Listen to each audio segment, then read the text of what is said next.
Naghain kahapon ng petisyon sa Land Transportation Franchising and Regulatory Board o LTFRB ang grupong Piston para humiling ng 10 pisong dagdag sa minimum na pasahe sa jeep.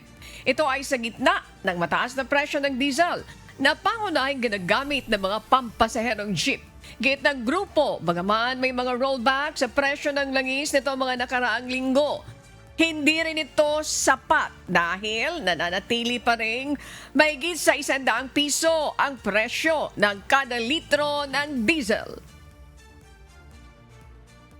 Una, yung batayan na kung bakit 10 pesos doon sa laki nung itinaas ng presyo ng petrolyo na kung saan ay mula nung nagkaroon ng US aggression ay halos umabot tayo ng 170 per liter sa diesel at 120 sa presyo ng gasolina.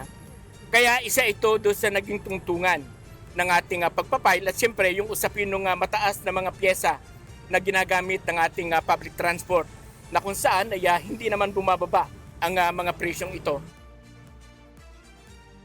Bagaman naunawaan ng mga commuter ang hirap na pinagdadaanan ng mga jeepney driver, aminado ang mga ito na masyado nang mabigat ang 10 pisong dagdag pamasahe kung aaprobahan ng LTFRB.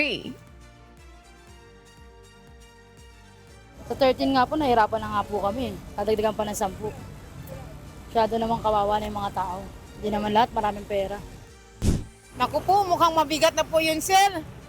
Pag 10 piso, parang hindi na kaya pero walang magagawa po. Kung talagang importante yung lakad mo or papasok sa trabaho.